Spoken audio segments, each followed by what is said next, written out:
wonderful music and brilliant handmade guitars. And what on earth can I do to distinguish myself? So I think I found it. How many years has the club been running, Vic?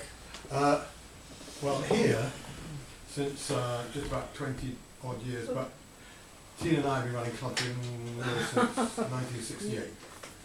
Well, my guess is that you've never heard anything like this, but we'll find out. Nushun Kesakut, Winnepentamooch Kuyasuok, Peamooch Kukiasitamook, Toanum Tama Naden Naj Niene Kesakut. Astukeku Kokish Pentagunagas Asaminium Yeo Kesakuk.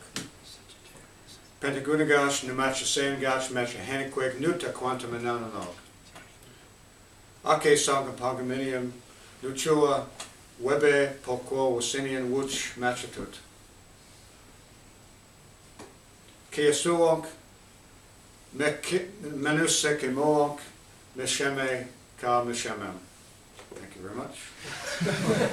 So what you just heard, I couldn't have said it better myself. that's right. Well, actually, I could have said it better myself. Really good. So what you just heard, I'm sure it's on the tip of your tongues, was 1630. 1630, a man named John Eliot settled in what is now Boston, and he spent his life trying to convert the natives to Christianity. And so to do that, he had to learn the language. So he learned the language, taught English to a lot of young natives who then became missionaries and traveled themselves. My town of Woodstock, Connecticut, was once Wabaquasit was an Christianized Indian settlement.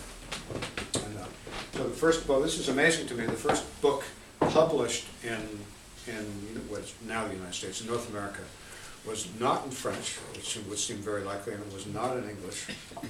It wasn't in German, a huge German population, but it wasn't in German. The first book published in the United States was in the Massachusetts language.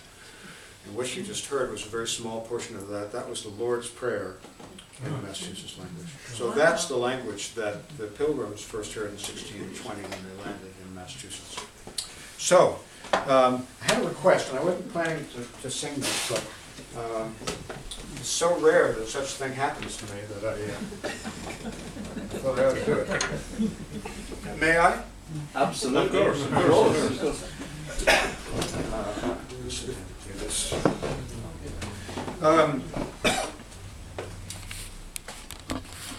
This really is one of my favorite songs. I rarely play it anymore. When I'm singing with Brian Peters, he plays guitar and I play the fiddle. I do it once in a while, but not very often. So, this is a song that comes from a 1913 book of poetry.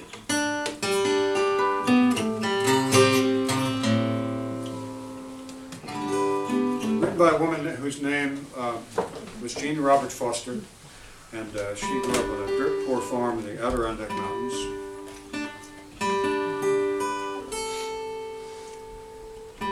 Moved to New York, became a model, was taken to Paris,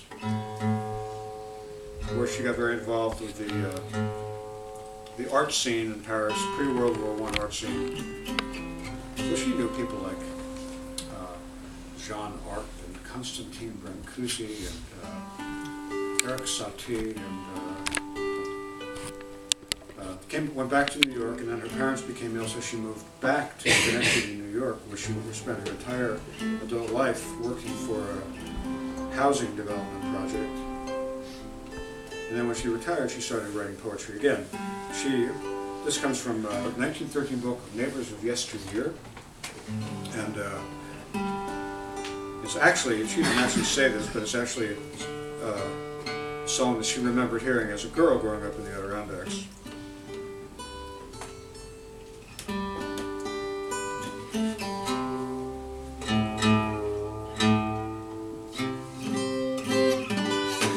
So it's got a wonderful little refrain that says, "My girl's waiting for me." It's got one of my favorite things about Jeannie Robert Foster's story was that she was in the who's who of American poetry in 1914 and 1963, and she went back to it. Here's a little guitar, see how I do on it.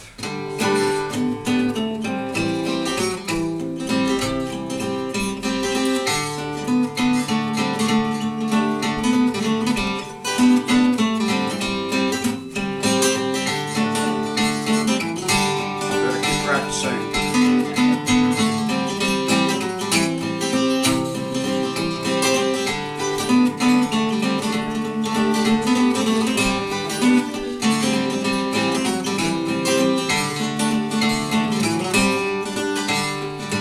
River driving on the sack and dog, floating on a slippery log, sleeping in the frozen bog. My girl's waiting for me, hard-boiled eggs 3 times a day. Wet as beavers we hit the hay, not much sleep but great good pay. My girl's waiting for me.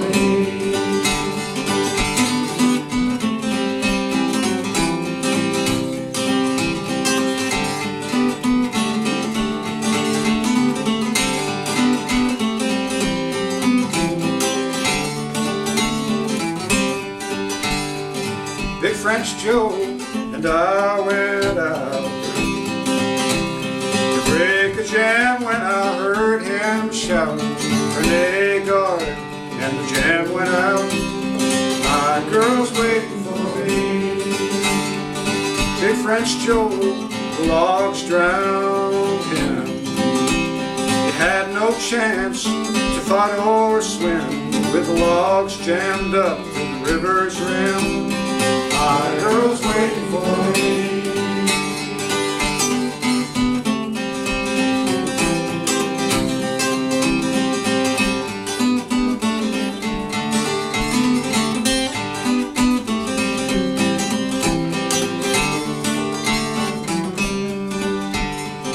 This girl comes to me and cries, if he's dead, then I shall die.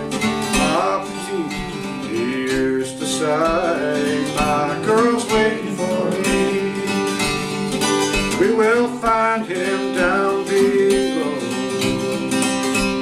around the bend where the water is slow, floating with his pike in tow. My girl's waiting for me.